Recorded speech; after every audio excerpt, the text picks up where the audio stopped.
This is the Russian key, named after the confectionery factory that's a couple of 100 metres down that way. And this is actually the #1 tourist attraction in Vinnytsia because there's a music and light fountain display that happens right here, and it's supposed to be quite amazing. It's apparently one of the top 10 fountain displays in the world.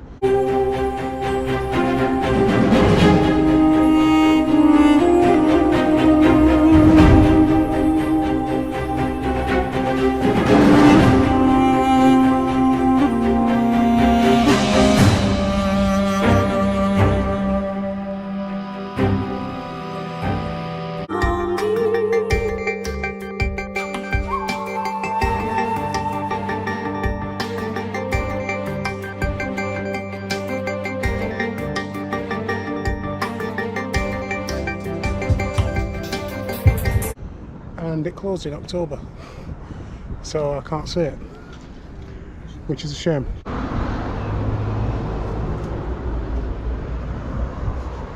Well, I've got one more thing to do in Vinnytsia, and that's the Retro Museum, which is literally bang next door to my hostel. So I'm hoping that's still open. I'm going to do that, and then I'm going to chill out for the rest of the night. I've just had a look at the reviews for the fountain on Google Maps, and the very first review that comes up gives the fountain a really good review. Says the fountain's amazing. It's the only thing to do in this otherwise dull city. And I really don't understand why people are so down on Vinnytsia. I've had a bloody great time here. I've loved it. And to be honest, today, walking across the Bug River and seeing the heart of the city has been absolutely amazing. Some of the brutal architecture is as good as any you'll see anywhere. So, in response to the two people that told me not to go to Vinnytsia because there's nothing to do, it's an ugly city, you were wrong. Vinnytsia gets a big thumbs up from me.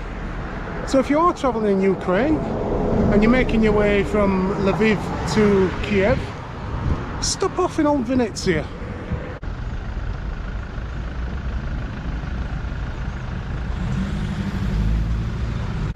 Well, this is the Retro Museum, and it definitely doesn't look like it's open. Google Maps says it is. It's definitely not. It's all locked up, chained up.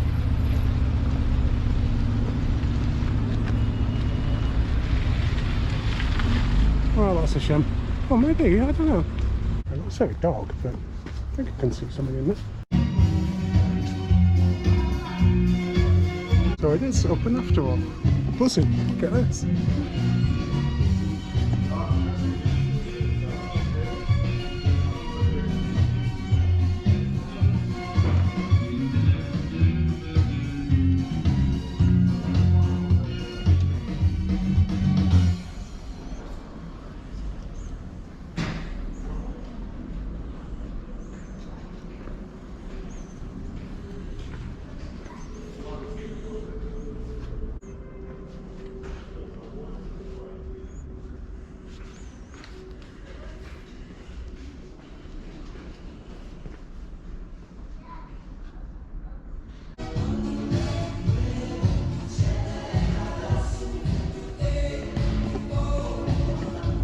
What a fantastic museum.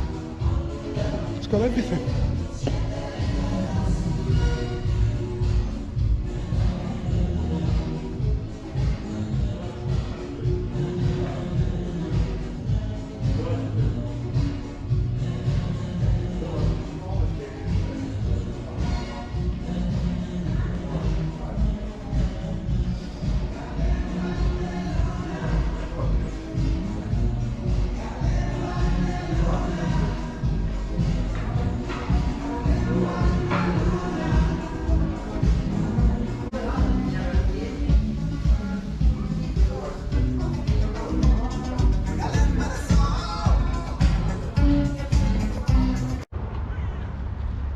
Well, some of these cars you actually still see driving around.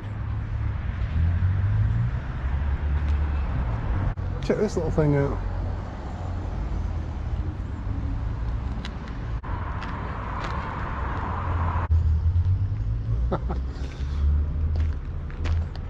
This is so cool. It cost 30 to get in, which is less than £1.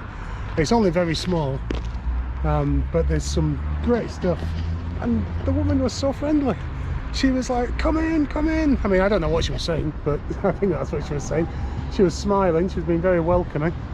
And she was like more than adamant that I could take photos. She actually told me. But as I walked in, she was like, photos, yeah.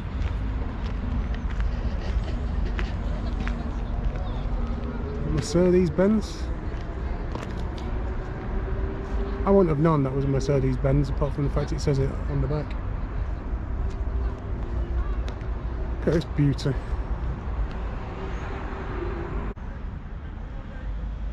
That's just wonderful, isn't it?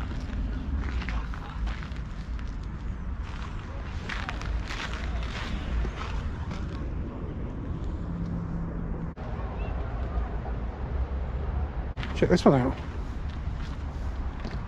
It's bizarre. It's got like Indians there. It looks like Chinese or something.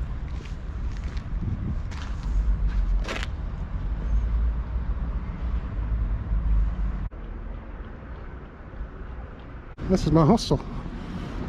It's literally a 30-second walk, and it's the last thing I've done while I've been here. That's been a perfect ending to the day. And now I'm home.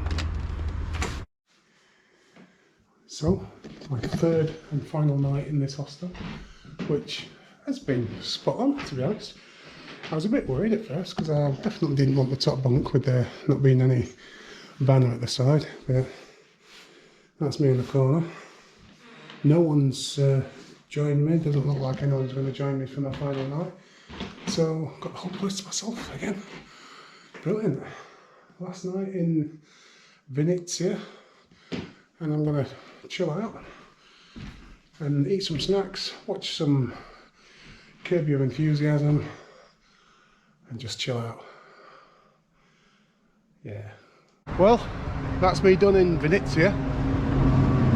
Now last night I stepped outside the hostel and I heard music.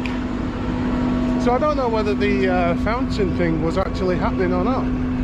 It's supposed to finish in October. I'd be gutted if I missed it when it was right on my doorstep. Anyway, half an hour walk to the station. In true Ukraine style, the bus station or the train station is nowhere near the city centre. So yeah, just got to get to the station, get on the train. It'll take me about 2.5 hours. And then I'll be in Kiev, finally.